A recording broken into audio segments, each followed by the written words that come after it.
Hello and welcome to 360 Sports on Trust TV. I am Emmanuel Fashimi. It's actually a lovely Wednesday in the month of 11th month of the year November 2023, and we'll be starting from the home front where the minister virtually inaugurated the MOC, that is Members Organizing Committee of the 2024 National Sports Festival that is due to take place right there in Ogun State, and we'll have the secretary of that ministry as the chairman, and then Olokbade as the vice chairman. So if you look at it, I think the sports minister is trying to put everything in place before the eventual event comes up next year, and that is what it is. That is the way it should go. When they say early to bed, early to rise, when you prepared early, you are bound to meet up with your expectations, and that is what the minister is trying to do right now. He wants to really he wants to see how he can actually put up everything logistics wise, do the local organizing committee what they need to do, how to go about it, to see how the National Sports Festival 2024 is going to be one memorable one that will be happening in Ogun State. And you know, the last time it happened in Delta State, Asaba, precisely where the event happened, that's at the Stephen Keshi Stadium. And again, they also took the National Youth Games right there, that just a few months ago at Asaba. Now Ogun State will be hosting the 36 states of the Federation, including the FCT, come November, come 2024, that is next year. Ogun State will be hosting our men and women athletes in all of the sports. You know, Nigerians normally do well in football, athletics, badminton, Scrabble, Abula. That's our own local sports. A lot of sports that have been put in place, and probably we might be seeing tech ball and other sports that are just coming up at the 2024 National Sports Festival that will be happening in Ogun State. And kudos to the minister for inaugurating the MOC, the Members Organizing Committee of this particular event. Sorry for the mix of which I'll bring you the names of the members of committee, but couldn't lay my hands on that quickly. But to tell you the truth, Olokpade is there. The Ismaila Abubakar, the secretary of the ministry, is the chairman of that committee. He will be heading that section, and then supported by Olokpade as the vice chairman. Good one coming in from the minister. Okay, let's leave the ministry and go straight to the Atlantic Conference that's happening in Akure. That is Nigeria Basketball Premier League Final 8, where the two top teams from the Savannah Conference and the Atlantic Conference will emerge to the Final 4 that will be taking place in Lagos. But this time around, teams will be just need out just days, let me say days to the start of this conference final. Delta Force from Delta State pulled out. They were supposed to be at the Atlantic Conference, struggling out with the likes of River Hoopers and the rest of them, but they pulled out of the competition, citing paucity of funds from the management. That is why the team could not participate. But I can tell you the truth, for River Hoopers, they are the team to beat. They've won all their 6 games from day one till now. They won all of their 6 games, and it's looking good for them. They beat Kwara Falcons, a team that represents Nigeria at the last BAL, that is Basketball League Africa, right there in Akure. It was 83 to 56, 83 to 53 points for Rivers Hoopers. They have a fantastic team when it comes to basketball in Nigeria. When you call Rivers Hoopers, the likes of Gombe Bulls, they also Kano Pillars. These are teams that normally pull weight when it comes to basketball. They actually taught Kwara Falcons a lesson in that particular game. It is game 6, and they've won all of their games. They remain unbeaten. Let's see how it's going to end at the end of the day. The top 2 teams, like I said, from the Savannah Conference and the Atlantic Conference, we go straight to the Final 4 that will be happening in Lagos, and the winners of that Final 4 will represent Nigeria at the Basketball League Africa that will be coming up next year. So whoever wins it, I think all of the teams that are participating Congratulations to them. This event was put together hurriedly to see how teams will to see how we can actually get a representative for the BAL Africa, and this is not really good for our sports. Mostly the basketball as a sport in Nigeria has suffered for too long because of one or two power tussle political reason being the issues that have been ravaging that federation. But let's see, the minister has started doing something about that issue. Let's see how it's going to end. Let's see, all of the parties involved should come to a round table, and let's see how basketball can be moved to an enviable height where basketball is one sport that is so interesting. If you know how to play the slamming and dunking game, you will love it. It's a very, very interesting one coming in from the Basketball Federation. Okay, let's go straight. Let's leave basketball. Let's leave the court and talk about the round leader game. Now we'll be talking about the Falconets of Nigeria. Indeed, they are Super Falconets, and now Chris Danjuma, the coach of the Super Falconets, has actually released a list that will be in Tanzania for the first leg of that game. That is for the Colombia 2024 under 20 Women's World Cup that will be happening in Colombia. Now the first leg will be coming up in Dar es Salaam, that is Tanzania, this weekend, and Coach Danjuma has actually released a list of teams, the likes of Faith Omilana Ajakaye. These are ladies who were at the last under 17 World Cup that happened in India, made the list, and we'll know that Esther Oyinizede, a girl that was called to the Super Falcons, is also in that group. A lot of them I think 3 of them who played in the Super Falcons the last game against Ethiopia are also in this group. But for Faith Omilana, a lady that was there at the under 17 World Cup that happened in India, also made that list, coming in for Chris Danjuma. It's actually a fantastic one for Chris Danjuma. He's not new to the terrain. He's not new to this. He was at the dugout in 2014 when Nigeria lost to Germany in the final. In 2011 and 2014, he was there, and we lost in the final. And though for the Flamingos, they did us proud in India. The last time out, they took home the bronze. But for Falconets, they've been to 2 finals, 2011 and 2014, losing the 2 finals. Let's see if in Colombia 2024 we can actually win it and become the first African country to win the women's under 20 World Cup. Ghana did the magic that though for the male side when they won the under 20 World Cup. That is the Ghanaian team. But for the senior team, we know that Morocco they are the only team that has got into the semi-final of the World Cup, and this to tell you what is going to happen in very, very soon. Maybe by 2030, an African team will win the World Cup. It's very, very possible for an African country to win the World Cup. So for the Falconets, let's see how they will fare, but they need to cross the hurdles of Tanzania in these 2-legged qualifiers. And after now, let's see who join other team, who joins Colombia, because they are the host, so automatic qualification for Colombia. Let's see how Nigeria is going to take this one. The first leg will be coming up this weekend, and then the reverse fixture is bid for Moshood Abiola National Stadium a week later. So let's see, for Chris Danjuma, he's a fantastic coach. He understands when it comes to women's football, he understands it very, very well. Okay, let's leave that now and go straight to okay, let's start with the MPFL.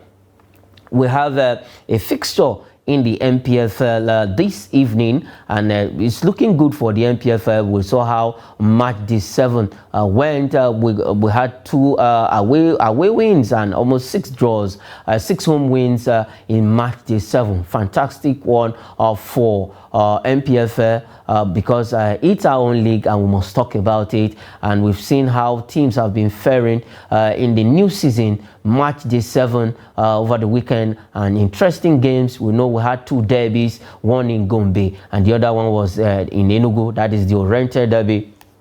between Enugu Rangers International and Heartland FC of Owerri, a team that is occupying the bottom of the Nigerian Premier Football League table. That is Heartland FC of Owerri. They did so well in NNL, the most important league in the land, by getting to qualify for the MPFL proper. But now they are now playing the senior league. It's not the life has started tough for them. It's been topsy-turvy for Heartland FC. They are occupying the bottom of the Nigerian Premier Football League. But for the Oriental Derby, Enugu Rangers continue the dominance. But for this evening, we have a fixtures, we have a game that will be coming up between Doma United and Bendel Insurance. That is the Benin Arsenals. If you look at it, for Doma United, they were a team that came to the league last season and they were so good. They just missed out by some weak scars on the Super 6. They couldn't get the continental ticket, and for Bendel Insurance, it actually stole that ticket away from them. So it's just looking too good for Doma United and Bendel Insurance. Okay, let's quickly look at the table. Let's look at how they are standing on the table. We have Lobby Stars after match day 7. They won their game. They went back to the top of the table when Enugu Rangers temporarily just topped the table for some hours. Now they are topping the table with 14 points. Enugu Rangers have 13 points on the second position. Shooting Stars is on the third position with 13 points. Remo Stars occupies the fourth position with 12 points, and Abia Warriors is on the 5th position with 12 points. Sporting Lagos is on the 6th position with 11 points, and Bendel Insurance, a team that will be playing Doma United this evening, is on the 7th position. They have played less game than other teams. They will be playing their match day 6 game against Doma United. And then the flip side of the table, we have Gombe United, who have played 7 games, also -3 and 9 points. Sunshine Stars with 8 points, that is 12th position. Katsina United is on the 13th position with 8 points, -1. Kwara United also have -1 goal difference, occupying the 14th position with 8 points. And then Doma United, a team that will be playing their match day 6 rescheduled fixtures though against Bendel Insurance this evening, is on the 15th position with 7 points. Enyimba continues their, let me say, their upward movement. Now 16th position after 4 games. They've played lesser games than other teams. They have 7 points. We have Aqua United also, who has woken up. Resurgent Aqua United is on the 17th position with 7 points, and Niger Tornadoes is on the 18th position with 7 points. And Bayelsa United, is a pity for Bayelsa United after they started the season brilliantly.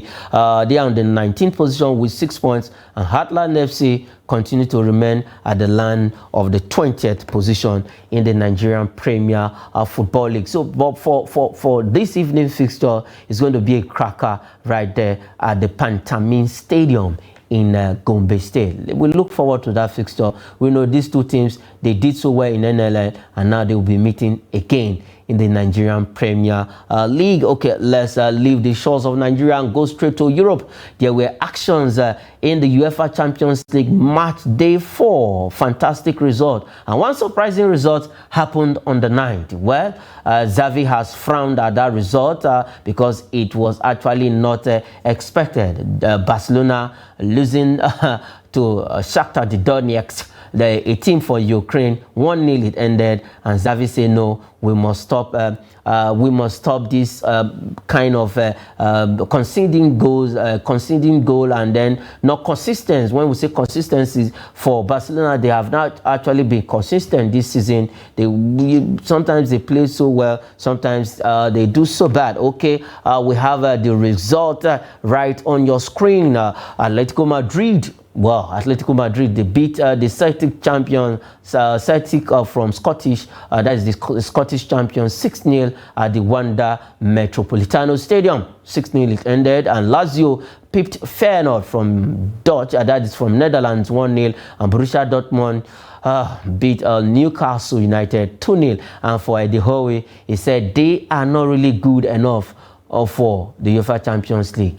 Well, will the players accept that statement coming from the manager? It's not left to this kind of statement can throw a team off balance and can make your players to be angry with you. He granted that interview. I was like, no, you good for you to feel okay. Maybe your players didn't give didn't give more to that in that game for you to have come out to say yes, the team is not good enough to play in the Champions League, is below the bet for me. Okay, AC Milan came and they defeated Giroud, can't stop scoring. They defeated Paris Saint-Germain 2-1 at the San Siro Stadium, and Red Star Belgrade lost to RB Leipzig 2-1. And Manchester City, for Erling Haaland, fantastic guy, he continues to create record 34 goals in 38 matches for the UEFA Champions League. At what age? Manchester City at Etihad, they beat Young Boys. They were not young enough to trouble Manchester City. They were whooped,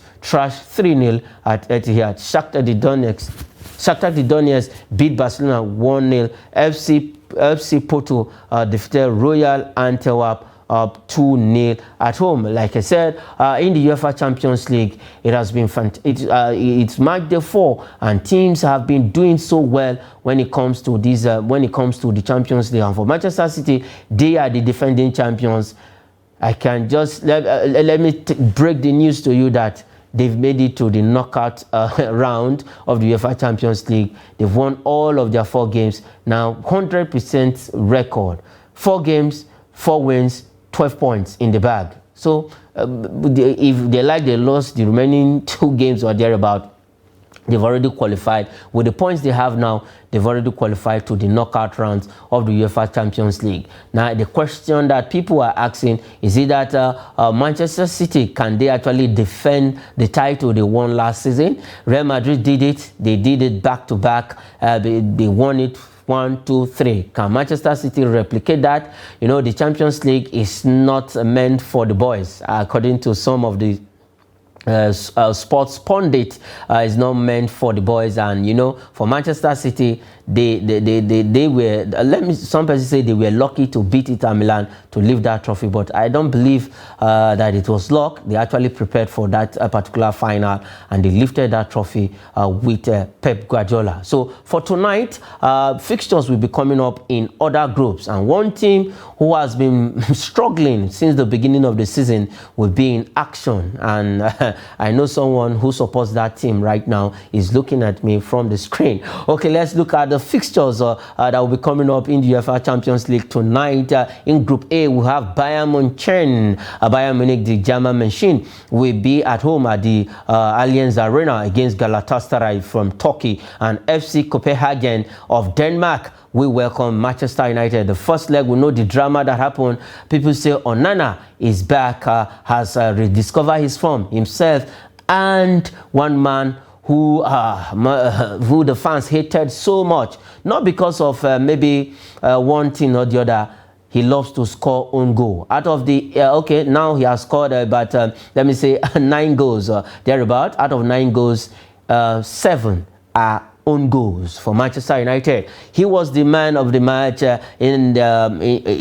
weeks ago at Old Trafford. That is Harry Maguire will still be there today when Manchester United travels to Turkey to face FC Copenhagen in match day 4 of the UEFA Champions League. And it's looking good right now. They say they are back. They were able to beat Fulham over the weekend 1-0.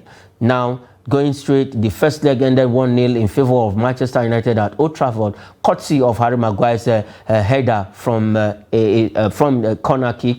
And now, toward the dying stages of that game, Manchester United conceded a penalty, and Onana stood up to the occasion to deny former Manchester United player Eric Lassen's sons, and he denied him of getting a goal at Old Trafford. His father played for Manchester United. His son is now playing for FC Copenhagen. Now, good one for Manchester United going away, and for Bayern Munich, fantastic team. If they win tonight, they are also through to the knockout rounds. And then in Group B, we have Arsenal against Sevilla of Spain. We know Sergio Ramos is there. The first leg they lost to us 3-2. It ended in the first leg right there in Spain. Now Sevilla will be coming to the Emirates Stadium in London to keep a date with Arsenal. And PSV Eindhoven of Netherlands will be at home to welcome Lens. These are the fixtures that will be coming up tonight in the UEFA Champions League after we saw what happened in match day 4 in other groups. And tonight, these fixtures will come up. And I know Manchester United fans, all of them will be rooting for their team to win. Fans of Bayern Munich, fans of Galatasaray. Let's see how it ends at the end. Go at the end of 90 minutes in all of these fixtures tonight. But for Manchester United, they need to do more if they really want to rub shoulders with the big boys in Europe. Okay, let's leave that and quickly take this transfer story. It concerns in Nigeria. We'll keep talking about our Nigerian players, and it's good that these top 3 teams are looking for the signature of this man. They want to get him to their side. He's a fantastic player. Any day, anytime, I prefer him to be in my team if I happens to be a coach of any club side.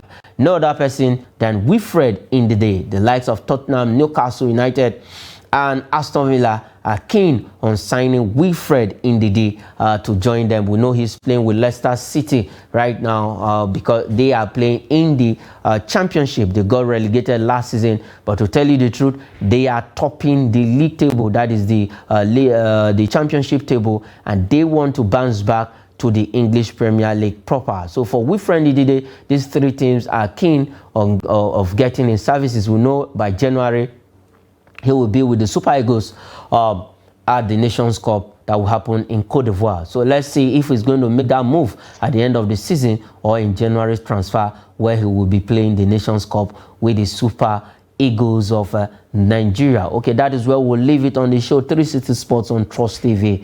I am Emmanuel Fashemi saying thanks for watching.